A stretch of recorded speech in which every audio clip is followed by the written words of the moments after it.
don't know who started the carnival, but it's obviously a good idea, you know. No idea, it's my first time. No, I don't know who started Carnival. No, I have no idea. I don't think it was Red Stripe, but maybe they had something to do with it. Some black woman with a steel pen. Yeah, it started in 1956 after some race riots here. It wasn't anybody in particular, it was the whole West Indian community. Yes, the West Indies. From Grenada and Trinidad. I have it in my book, but I don't remember the person's name. I can't remember the lady name.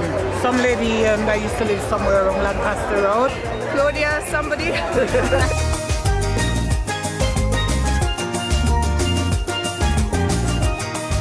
This is the place, Notting Hill Carnival, all different cultures come together, multicultural, London, coming to London. Claudia Jones was one of the initiators of Carnival.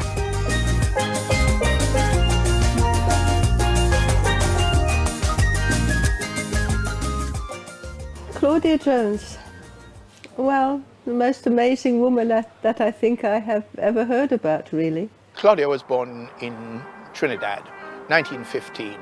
In the Caribbean at this time, Trinidad was still a colony. What you had, in effect, was the British controlling everything in these islands. There was a colour bar, so black people who'd been there since slavery, for example, were prevented from getting into jobs, getting into higher education, adequate housing, things like that. Her family emigrated to New York because of the poverty in Trinidad. Life wasn't, in a way, not that much better in New York. You had jobs, which was at least a step up from Trinidad, but at the same time, for black people, they were restricted according to the type of jobs they could do. Racism was much more overt than it is today in New York City. In the 30s also, you had an arts renaissance. It was known as the Harlem Renaissance. Black people started to create a movement of literature, music, drama.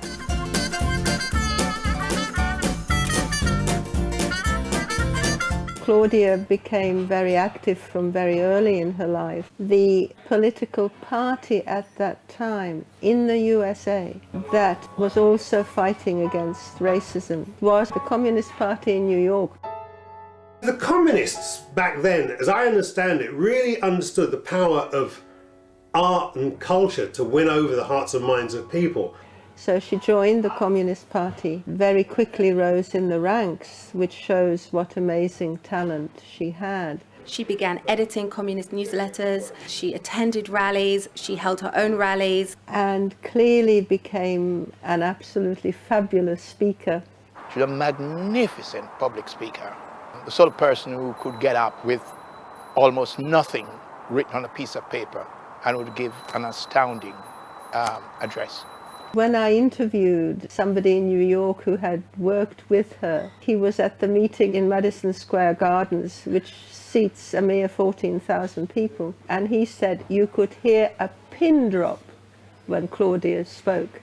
For a woman, and a black woman, to have that sort of presence and power says about as much as you could want to know about Claudia and what she communicated to people.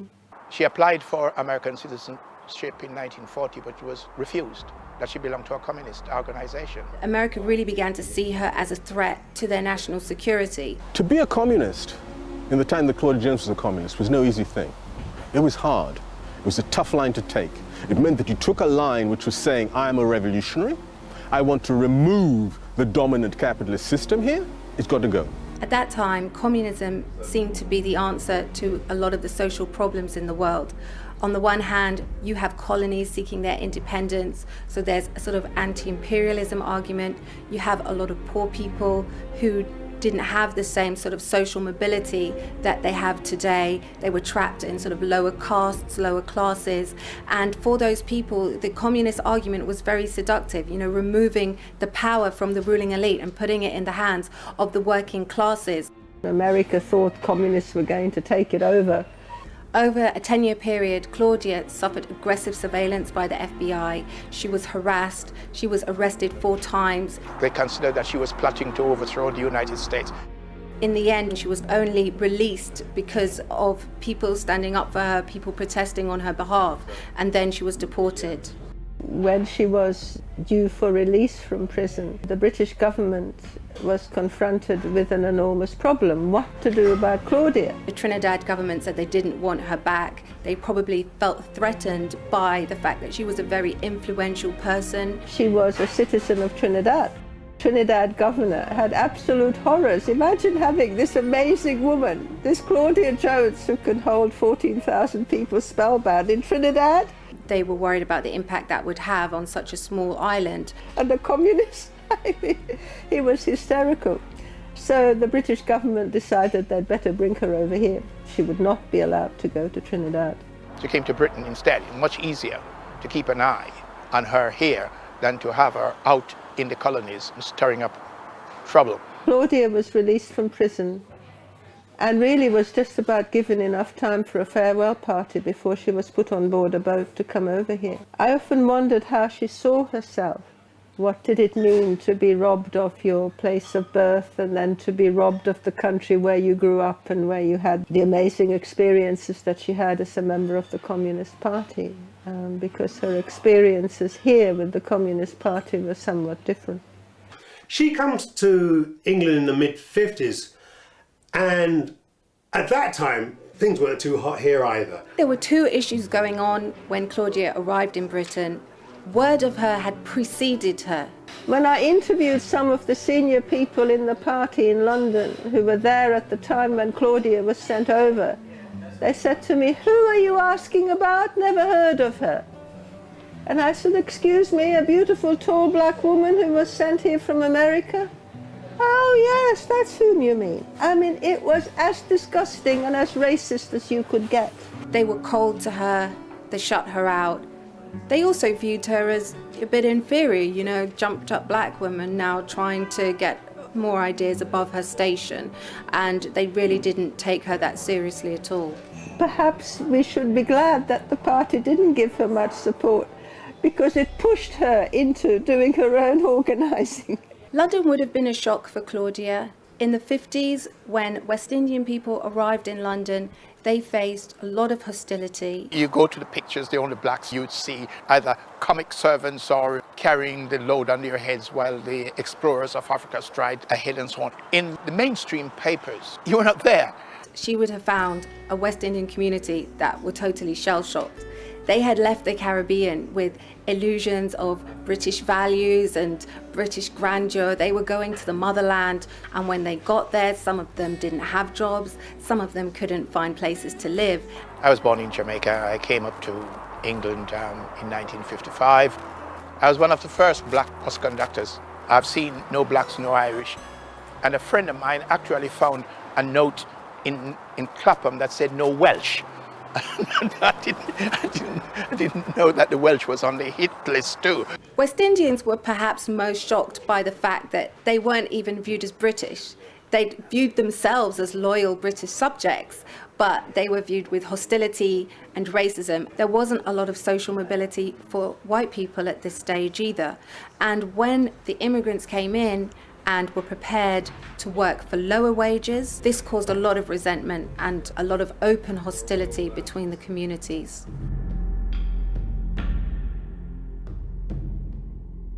Ms. Jones, why aren't West Indians applying to come to this country in any numbers? Well, I would say that the Commonwealth Immigrants Act has acted as a deterrent against their coming.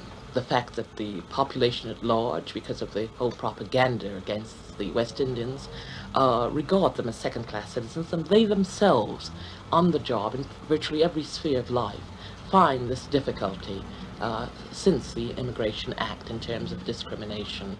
One of the ways that Claudia thought she could propagate her ideas was in print. She was someone who wrote poetry. She went to drama school. She wasn't just a political activist. She was a very creative person. Claudia was coming from a background as a journalist, and she knew this was one way of getting people to know our thoughts and so on. A West Indian newspaper for black migrants was sorely needed. I guess it was Claudia's grounding in human rights activism and her understanding of art and culture to kind of elevate and galvanise the people that led her to create the first West Indian paper over here. It was while I'm working on the buses that someone tried to sell me a copy of the West Indian Gazette. It's a gentleman I knew well because he had the first black-run record shop in London. So I said to him, thanks, of course I'll buy a copy. But here I am now, I'm a writer, I want to write for a paper. He said, well look, the Gazette's office is above my shop. Come down and I'll introduce you to Miss Jones. Of course I dashed down there. He took me up to meet Claudia Jones. And she actually got out of her chair and came over and shook my hand and said, so you want to write? I said, yes. And she said, well, give me an article then. Go and get me an article, write an article, bring an article. From then, I became part of the West Indian Gazette. Of course, she got no funding for it. So the only way she could raise money was through the sales. I was working as a bus conductor because Claudia couldn't afford to pay. I wasn't a paid journalist. There were times when we couldn't afford to pay for the papers at the printers. She was trying to galvanize the community. She was trying to make the community celebrate themselves.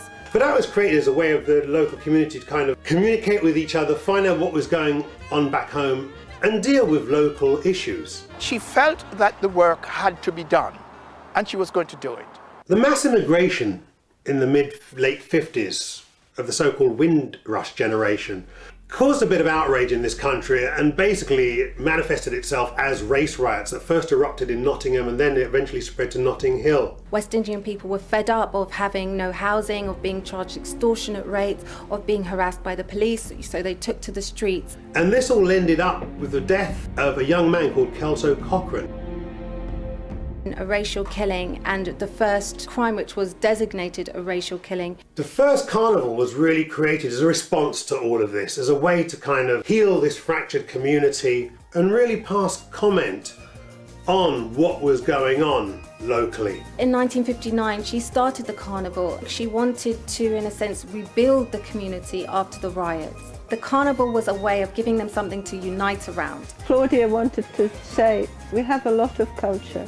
And one way to demonstrate that is through the music and the costumes of Carnival. This thing had a conscience. It wasn't just a party. You know, it was supposed to bring people together, extend the hand of friendship, and also pass comment on issues that were affecting the community, whether they be local or indeed global. What Claudia's done through the Carnival is really establish West Indian culture at the heart of British society. The Notting Hill Carnival is Europe's biggest street festival, and you have something like 2 million people coming every year. I think it's really important to celebrate our culture because your culture is your heritage. It's about who you are, where you're from, where your ancestors are from. And you know, I know it's very cliche to say, but if you don't know where you come from, you know, how can you know where you're going?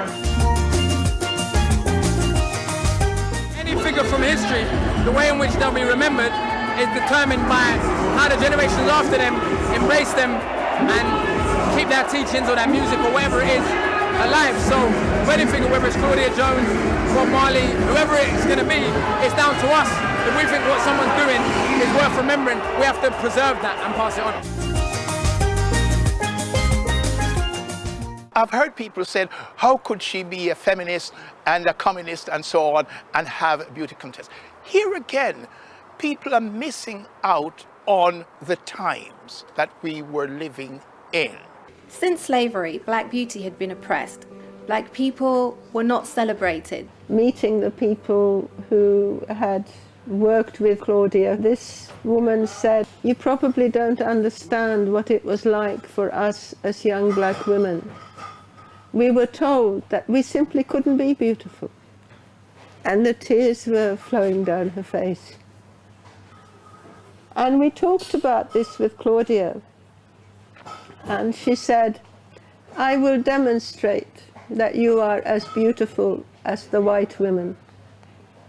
I will hold beauty quests. Claudia created a beauty competition so that women could really celebrate their beauty. And we did have black beauty queens, and they did end up working as models, and they did get into the theatre, because you had to be beautiful even to be an actress. And Claudia did it. And I interviewed most of the Carnival queens. That was my job, Terrible job, but somebody had to do it. During her brief years, Claudia struggled against illness. She was in and out of hospital all the time. She'd been plagued with health problems for most of her life and actually downplayed these issues. A severely damaged lung from she was a child. 2 heart attacks. She smoked like a chimney. She must have known that her life expectancy wouldn't be very long. Yet this didn't bother her. She was even taking the cause beyond the West Indian situation, because she was flying to China, she was flying to Japan, she was flying to the Soviet Union. She was promoting this cause of equality around the world. I think to me is amazing. It shows you the strength that she had. But finally she passed away in her sleep in 1964. She is buried next to Karl Marx in Highgate Cemetery. I guess when you look at what Claudia Jones achieved in this country, you can't deny that she would have to be the mother of contemporary black art in the UK. She worked without pay. She wasn't doing this because she was going to be rich. That in itself is inspiration. What I take away from Claudia's example is, first of all, her work ethic. She was tireless. She was sick, but she kept going. She kept going because it was important. There were things that needed to be done. If we all lived like that, can you imagine the world would be a totally different place? We too stand to prevent any more Hiroshimas and Nagasaki's. That the best way to manifest international solidarity is not merely by sympathy, but by all-out efforts to support total banning of nuclear war. Her reason to exist was to make the lives of others better, and in my view, there is no higher calling. Many of the people who today would make heroes or heroines of a Claudia Jones or an Amy Ashwood Garvey, I'm not convinced that they'd have the personal discipline and resolve, yes, to pursue the kinds of political careers that these women gave us. If you look in Britain, it doesn't look so bad. Just, a few million people having a difficult time. If you raise your head and look globally at what's going on, yes, there are hundreds of millions of people who are suffering under this system that looks so good for us here. Now, I don't know how many people today take a stand, a radical stand, a revolutionary stand against the existing dominant political and economic system. And that's what these women did.